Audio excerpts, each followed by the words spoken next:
एक बार की बात है, एक वृद्ध ब्राह्मण था। उसके दो बेटे थे, पर दोनों बेटे ही बड़े दुष्ट थे।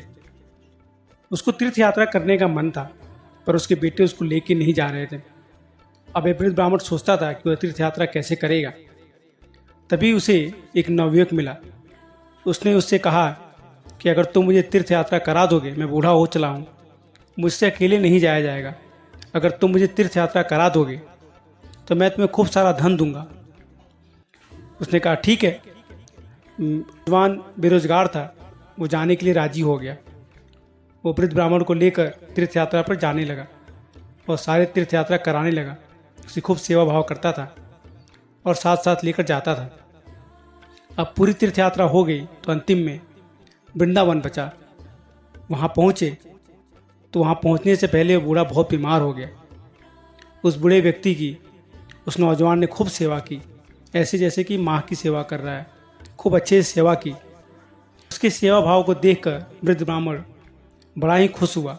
उसने कहा कि भाई, तुमने मेरी बड़ी सेवा की। मेरे पास खूब सारा धन है, मैं एक धनी ब्राह्मण हूँ और मेरी एक बेटी है। यहाँ से जाने के बाद मैं तुम्हारी शादी अपने बेटी से करा दूंगा और धन भी दूंगा। वो नौजवान बोला कि बाबा, पता नहीं यहाँ जाने के बाद तुम भूल जाओ। तो उस बूढ़े व्यक्ति ने कहा कि नहीं, मैं ठाकुर जी की कसम खाकर कहता हूँ, उनको साक्षी मानकर कहता हूँ कि मैं भूलूंगा नहीं। यहाँ से जाने के बाद तुम्हें बुलावा भेजूंगा और अपनी बेटी से शादी कराऊंगा। वो नौजवान मान गया। फिर वो बूढ़ा तीर्थ यात्रा कर ख़त्म करके अपने घर चला गया। अब वहाँ गया तो अपने बेटों को देखकर उसकी हिम्मत नहीं हुई कि उनसे बोल पाए कि वो बेटी की शादी करवाना चाहता है एक नौजवान से। इधर नौजवान 1 महीने तक इंतज़ार करता रहा खबर आने का, पर कोई खबर नहीं आया। तो उसने सोचा वो खुद जाकर देखता है। उस बूढ़े व्यक्ति के गांव पहुंचा। जब वहां गया तो दोनों बेटों ने यह सुनकर उससे बहुत पीटा और बोला, तू होता कौन है? तेरे से मैं अपने बहन की शादी कराएंगे, भाग यहाँ से। बूढ़ा व्यक्ति भी है उसके सामने भी। उस नौजवान ने कहा कि तुमने वादा किया था कि बेटी से शादी कराओगे। वो बूढ़ा व्यक्ति अपने बेटों के सामने कुछ नहीं बोल पाया। वो भी हार मान गया। बोला कि नहीं नहीं, मैंने तो नहीं कहा। वो झूठ मुकर गया। यह देखकर उस नौजवान को बड़ा गुस्सा आया। सोचा मेरे साथ धोखा हुआ है, मेरी इज्जत की ऐसी तैसी कर दी, अब तो मैं शादी करके ही मानूंगा। उसने पंच बुलाया, पंचायत आई। पंचों के सामने यह बात रखी गई। अब दोनों अपनी अपनी बात कह रहे थे।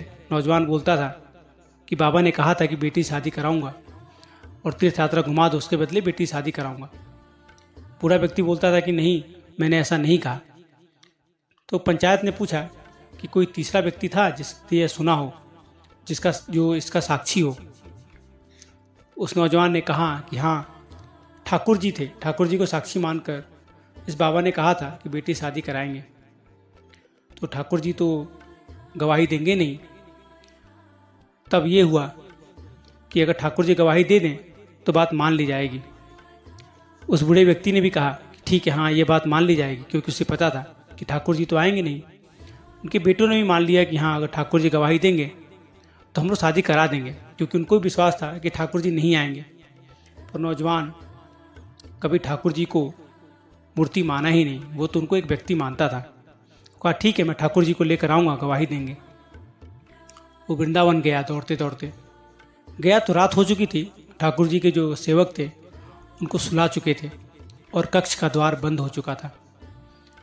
वो नौजवान वहाँ पहुँचा, दरवाज़ा खटखटाया, बोला ठाकुर जी, ऐसी ऐसी बात है, जरा मेरे साथ चलिए, गवाही देना है आपके सामने। वो बूढ़े व्यक्ति ने कहा था कि बेटी शादी कराऊंगा और आज मुकर रहा है, तो आप चलिए, गवाही देना है। अंदर से कोई आवाज़ नहीं आई। फिर उसने वही बात बोला। अंदर से फिर भी कोई आवाज़ नहीं आई।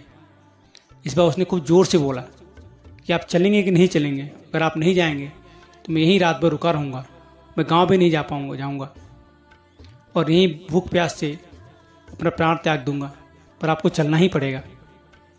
अब ठाकुर जी के सामने व्यवस्था थी। वो अंदर से बोले, हाँ, मैं साक्षी हूँ, उसने बोला था ऐसा बात, पर मैं जा नहीं सकता हूँ क्योंकि मैं मूर्ति हूँ, मैं चल नहीं सकता हूँ यहाँ से। तब उस नौजवान व्यक्ति ने कहा कि अगर आप बोल सकता है, मूर्ति बोल सकता है, तो जा क्यों नहीं सकता है? चल भी सकता है, आप मेरे साथ चलिए। अब ठाकुर जी विवश हो गए, तो फंस गए। उन्होंने कहा ठीक है मैं चलूँगा, लेकिन मैं ऐसे नहीं जाऊँगा, मुझे बीच बीच में प्रसाद चाहिए और अच्छा प्रसाद चाहिए, चना वना नहीं चाहिए। तो मुझे प्रसाद खिलाते हुए ले चलना, तभी मैं वहाँ तक जा पाऊँगा। वो नौजवान कहा ठीक है मेरे पास कुछ पैसा है, मैं प्रसाद खरीद लेता हूँ, आपको रास्ते में खिलाते रहूँगा। और वो चलने के लिए तैयार हो गए। उन्होंने कहा कि पर एक शर्त है, तुम मुझे पीछे मुड़कर नहीं देखोगे कि मैं आ रहा हूँ कि नहीं आ रहा हूँ। अगर तुम जब मुझे पीछे मुड़कर देख लोगे, मैं वहीं रुक जाऊँगा, फिर वहाँ से एक कदम भी आगे नहीं बढ़ूँगा। उस नौजवान ने कहा कि पर मुझे कैसे पता चलेगा कि आप मेरे पीछे पीछे चल रहे हैं। कहा कि मेरे पायल की ध्वनि तुमको सुनाई देती रहेगी। वो मान गया। अब आगे आगे वो चल रहा था, पीछे पीछे ठाकुर जी चल रहे थे। बीच बीच में भोग लगाता था, खाते थे और चलते गए। अब गांव के पास पहुँचे, अब गांव आने वाले ही था, तभी उसने सोचा कि पीछे मुड़कर देखता हूँ खाली पायल ही बज रहा है कि ठाकुर जी आ भी रहे हैं। जैसे ही वो पीछे मुड़ा, देखा ठाकुर जी साक्षात आ रहे हैं और वहीं खड़े हो गए। अब उन्होंने कहा कि शर्त के हिसाब से अब मैं इससे आगे नहीं जाऊंगा, क्योंकि तुमने कहा था कि अगर तुम मुझे पीछे मुड़कर देख लोगे मैं वहीं खड़ा हो जाऊंगा। अब मैं इससे आगे नहीं जा सकता, अब तुम जाओ गांव वालों को यहीं बुला कर लाओ, मैं यहीं पे गवाही दूंगा। नौजवान ने कहा ठीक है। वो दौड़ता दौड़ता गाँव गया, पंचायत को बोला, सबको बोला कि ठाकुर जी खुद वृंदावन से चलकर आए हैं, वो गवाही देंगे, आप लोग सब लोग चलिए। सब लोग सुनकर बड़े आश्चर्यचकित हुए और भागते भागते वहाँ पहुँचे। सबने देखा साक्षात ठाकुर जी वहाँ खड़े हैं। सबके होश उड़ गए और ठाकुर जी ने वहाँ पे गवाही दी। उन्होंने कहा कि हाँ, इस वृद्ध व्यक्ति ने अपनी बेटी शादी कराने के लिए कहा था, मैं उसका साक्षी हूँ। अब बूढ़ा व्यक्ति भी कुछ बोल नहीं पाया। साक्षात भगवान ठाकुर जी उसके सामने थे। वो पैरों पर गिर पड़ा और उसने अपनी बेटी से उस नौजवान की शादी करा दी। उसके बेटों ने भी मान लिया। तो दोस्तों, जिस भाव से हम भगवान को पूजते हैं, उसी भाव में वो हमारे सामने हाजिर हो जाते हैं। अगर हम मूर्ति मानते रहेंगे तो मूर्ति ही रहेंगे। वो भक्त ठाकुर जी को कभी मूर्ति नहीं माना, वो एक इंसान समझता था, वो बाल रूप समझता था।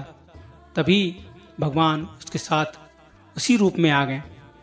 भगवान भक्त की इज्जत रखने के लिए जरूर आते हैं। आप जिस भाव में पूजेंगे उन्हें, वो उसी भाव में आपको दिखाई देंगे, उसी भाव में वो हाजिर हो जाएंगे। इसके कई उदाहरण हैं, एक ही नहीं हजारों उदाहरण हैं।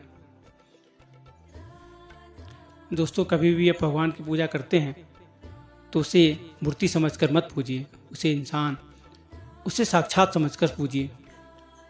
उसी रूप में वो आपको दिखाई देंगे। राधे राधे।